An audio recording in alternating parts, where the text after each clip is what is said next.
सब 1996 से हम ये काम कर रहे हैं और आज आपकी दुआ से करीब 38 कंट्रीज को हम लोग एक्सपोर्ट करते हैं। ये सब ग्लोबल वार्मिंग की वजह से हो रहा है और ग्लोबल वार्मिंग मतलब कार्बन फुटप्रिंट का क्रिएट होना। और आज डेनिम कितना इस्तेमाल हो रहा है आप खुद ही जान रहे हैं। वहाँ एक ऐसा प्रोडक्ट दे सकें जो सेहत के लिए भी अच्छा हो, पानी के लिए भी अच्छा हो, पर्यावरण के लिए भी अच्छा हो, वो है नेचुरल इंडिगो। तो समय ऐसा है कि हम इसको साउथ इंडिया में जहाँ कल्टिवेट होता है वहाँ से यूपी की तरफ लेके आएँ, तो हमारे किसान भाई अब अच्छी आमदनी कमा सकते हैं, अपनी ज़मीन की क्वालिटी को इम्प्रूव कर सकते हैं। और हमने इस बिज़नेस की शुरुआत 1996 में की थी। वो सिवाय इसके कि अंग्रेज़ों का बंधुआ मजदूर हो गया था, इसके अलावा कुछ नहीं था। वो उस समय 1800 में $90 और $100 का पिज़्ज़ा करते थे। हालांकि हकीकत यह है कि इंडिगो एक लेग्यूम नेचर ऑफ प्लांट है। सिल्क हो, वूल हो, कुछ भी हो, सब जगह इंडिगो का एप्लीकेशन है। कहते हैं सृष्टि की शुरुआत रंग, गंध और स्पर्श यानी इंद्रियां जो कुछ भी महसूस कर सकती हैं उन सारे गुणों से हुई। रंग का महत्व तो बहुत ज्यादा है। हमारे आम जीवन में भी रंगों का बहुत महत्व है। और जब रंगों की बात आती है तो रंगों के अलग अलग प्रकारों की भी बात होती है। और उन्हीं रंगों में एक रंग है जिसको बहुत इस तरह से देखा जाता है कि वो शांति का प्रतीक है। वह रंग है नीला। और जब नीले रंग की बात आती है तो नीले रंग से जुड़े होने के साथ एक बात आती है नील की खेती की। नील की खेती को लेकर एक नया प्रयोग हो रहा है और वो है हर्बल नील। अंग्रेजी में इसको इंडिगो बोलते हैं। और लखनऊ के एक बड़े व्यवसायी, बड़े उद्यमी AMA हर्बल्स के जो फाउंडर हैं यावर अली शाह साहब, वो हमारे साथ मौजूद हैं और वो बताएंगे कि आखिर क्या कारण है कि वो हर्बल नील के इस व्यवसाय में आए हैं। आपका बहुत स्वागत है दैनिक भास्कर के इस कार्यक्रम में, जहां हम जानना चाहेंगे आपसे कि हर्बल नील को ही आप आगे बढ़ाना क्यों चाह रहे हैं। सबसे पहले बहुत बहुत धन्यवाद इस प्रोग्राम में हमें बुलाने के लिए और हमारे पास आने के लिए। देखिए, आज की तारीख में अगर आप दुनिया में सब तरफ नज़र उठाकर देखें, वो बारिश का ज़्यादा होना है या बारिश का कम होना है, गर्मी का ज़्यादा होना है, गर्मी का कम होना है, या सर्दी ज़्यादा होना है, ग्लेशियर्स का पिघलना है, ये सब ग्लोबल वार्मिंग की वजह से हो रहा है। और ग्लोबल वार्मिंग मतलब कार्बन फुटप्रिंट का क्रिएट होना। हम अगर आज देखें, जितना भी नीला रंग, हम डेनिम सबसे ज़्यादा एक इंडस्ट्री है जो कि नीले रंग को इस्तेमाल करती है, जिसे सिंथेटिक इंडिगो कहते हैं, जैसा आपने अभी बताया। उस इंडिगो के बनने में कार्बन फुटप्रिंट क्रिएट होता है। 1 किलो सिंथेटिक इंडिगो के बनने में 10 kilo 600 gram carbon footprint create होता है।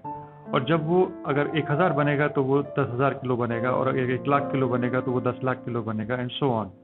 और आज डेनिम कितना इस्तेमाल हो रहा है आप खुद ही जान रहे हैं। हम जो नेचुरल इंडिगो बनाते हैं, अगर हम 1 किलो सिंथेटिक इंडिगो बनाते हैं तो 10 kilo 600 gram carbon dioxide produce होता है। और जब 1 किलो नेचुरल इंडिगो बनता है, जो हम बायो इंडिगो के नाम से बनाते हैं, तो 680 ग्राम कार्बन फुटप्रिंट कम होता है। बढ़ने की तो छोड़िए, यहाँ कम हो रहा है। तो एक है क्लाइमेट नेगेटिव इंडस्ट्री और हम है क्लाइमेट पॉजिटिव इंडस्ट्री। तो हम एक ऐसी चीज दुनिया को देना चाहते हैं कि उस टेक्सटाइल वर्ल्ड में, जो कि आज एक बड़ा भारी कल्प्रिट माना जाता है ग्लोबल वार्मिंग के लिए, पानी को दूषित करने के लिए, एयर को दूषित करने के लिए, सेहत को दूषित करने के लिए, वहाँ एक ऐसा प्रोडक्ट दे सकें जो सेहत के लिए भी अच्छा हो, पानी के लिए भी अच्छा हो, पर्यावरण के लिए भी अच्छा हो, वो है नेचुरल इंडिगो।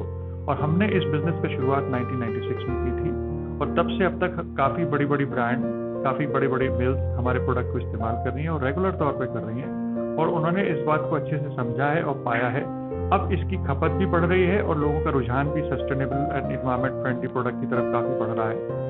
तो समय ऐसा है कि हम इसको साउथ इंडिया में जहाँ कल्टिवेट होता है वहाँ से यूपी की तरफ लेके आए, क्योंकि यूपी में हिस्ट्री है। हमारा ये मिर्ज़ापुर का एरिया, बाराबंकी का एरिया, इवन कोलकाता और बंगाल का एरिया, इंडिगो कल्टिवेशन हुआ करती थी हिस्ट्री में, लेकिन उसके बाद वाइप ऑफ हो गई क्योंकि वो इंडस्ट्री छोटी हो गई।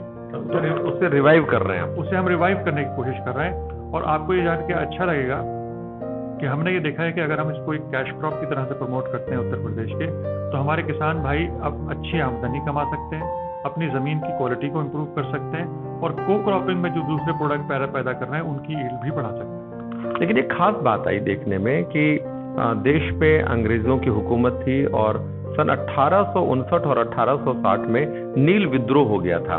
और नील विद्रोह इतना बड़ा हुआ था कि बिहार यानी चंपारण से लेकर कोलकाता यानी बंगाल तक इतना बड़ा विद्रोह था कि अंततः नील को लेकर एक आयोग बनाना पड़ा था अंग्रेजों को। ऐसे में एक कंसेप्ट आता है कि नील की खेती से भूमि बंजर हो जाती है और स्थायी रूप से बंजर होती है। आपका क्या कहना है? सब गांधी जी जो सबसे बड़े लीडर हमारे आज तक के रहे हैं, और वो उस समय जब उन्होंने ये काम शुरू किया था तो उनके जहन में सिर्फ एक बात थी, हिंदुस्तान को आज़ाद कैसे किया जाए। और आपको ये जान के हैरत होगी कि जो किसान इंडिगो की कल्टीवेशन करता था वो सिवाय इसके कि अंग्रेज़ों का बंधुआ मजदूर हो गया था, इसके अलावा कुछ नहीं था। क्योंकि जो इंडिगो आज हम इंडिया में उगा रहे हैं, यकीन माने दुनिया में नेचुरल इंडिगो की क्रॉप्स में सबसे बेस्ट क्वालिटी इंडिया की होती है, ये अंग्रेज़ उस समय जानता था।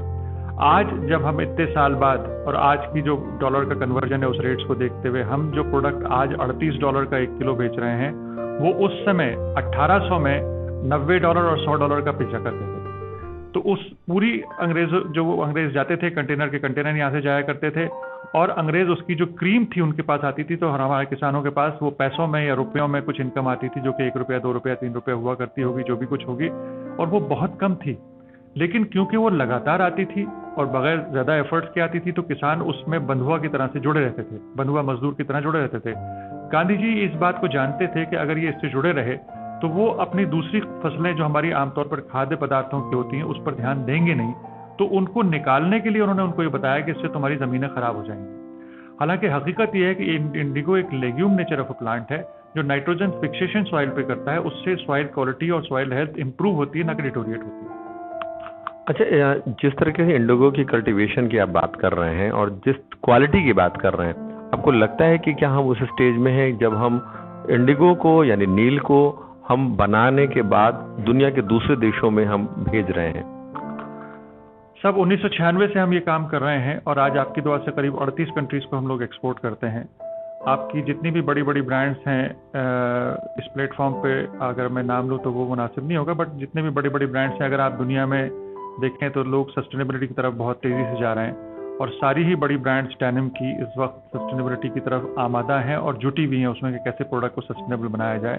और नेचुरल इंडिगो का इस्तेमाल उसमें एक बहुत बड़ा स्टेप है जो वो कन्वर्ट कर रहे हैं अपने आप को, और सभी इसमें बहुत अच्छे से ध्यान दे रहे हैं। एंड डेफिनेटली जो प्रोडक्ट बन रहा है उसमें सिर्फ एक प्राइस का प्रॉब्लम आता है, वरना कन्वर्जन में कोई प्रॉब्लम नहीं है। टेक्निकली हम उससे अच्छा प्रोडक्ट दे पा रहे हैं जो सिंथेटिक इंडिगो से हम दे रहे हैं।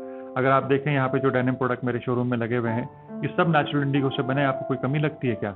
कोई कमी नहीं है, और इसी वजह से लोग इसमें आ रहे हैं। सिर्फ कॉस्ट का फर्क है।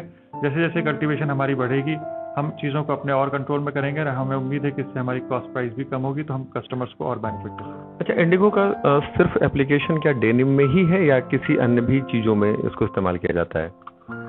डेनिम सबसे ज़्यादा नीला रंग डेनिम में इस्तेमाल होता है, और डेनिम नीले रंग के लिए ही जाना जाता है, तो सबसे ज़्यादा तो कंजम्पशन वही है। इसके अलावा टेक्सटाइल के जितने भी प्रोडक्ट्स हैं, वो शर्ट्स हों, ट्राउजर्स हों, होम फर्निशिंग आइटम हो, कारपेट्स हों, सिल्क हो, वूल हो, कुछ भी हो, सब जगह इंडिगो का एप्लीकेशन है। कारपेट में बहुत सालों से, बहुत बरसों से, आज भी अंग्रेज़ों के टाइम का या इवन मुगल्स के टाइम का अगर कोई कारपेट आप देखते हैं, अगर उसमें रंग लगे हैं तो नेचुरल है, और अगर ब्लू लगा है तो इंडिगो है, पक्की बात है। इसके अलावा रिसेंट इनोवेशंस में हमने भी एक प्रोडक्ट इनोवेट किया है जिसे हम वेजिटल बायो कलर के नाम से जाना जाता है।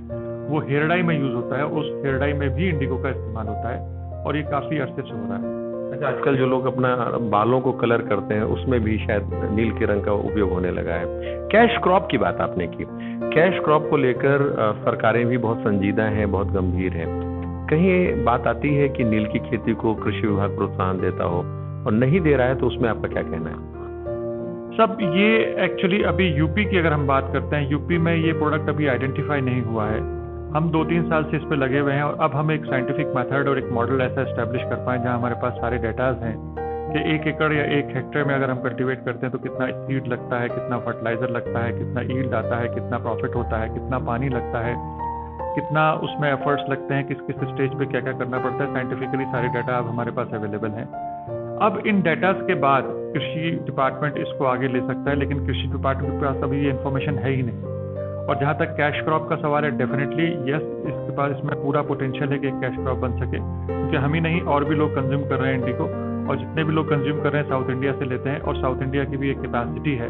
उसके बियॉन्ड जब वो जाते हैं तो UP can have a very good crop, no doubt about it. केंद्र सरकार की भी कोई योजना इस प्रकार की है कि जिसमें इसको बढ़ावा दिया जाए? नहीं साहब, केंद्र सरकार की बहुत सी कृषि डिपार्टमेंट की लिए बहुत सारी स्कीम्स हैं और बहुत अच्छी अच्छी स्कीम्स हैं, लेकिन स्पेसिफिक नेचुरल इंडिगो के लिए अभी कोई नहीं। जैसा कि हमें एमए हर्बल्स के फाउंडर और सीईओ यावर अली शाह साहब ने बताया कि इस खेती से कोई भी नुकसान कृषकों को नहीं है और न ही भूमि को है, बल्कि इस प्रकार के कोई भी आंकड़े, कोई भी साक्ष्य, कोई भी तथ्य इस प्रकार के नहीं मिलते कि किसानों को कोई नुकसान हो, बल्कि वो कैश क्रॉप के रूप में इसको इस्तेमाल कर सकते हैं और अपना सकते हैं। पहली बात। दूसरी बात ये कि हम ये भी देखते हैं कि आज भारत की नील इस स्टैंडर्ड की है, इस गुणवत्ता की है कि दुनिया के दूसरे देशों में इसकी मांग है। इन सब बातों को अगर गौर किया जाए और देखा जाए और समझा जाए, विश्लेषण किया जाए, तो एएमए हर्बल का यह उत्पाद वास्तव में एक गुणवत्ता ही नहीं, बल्कि भारत के एक उत्पाद के रूप में पूरी दुनिया में पहचाना जा सकता है। इसी के साथ हेमेंद्र तोमर, दैनिक भास्कर। बाकी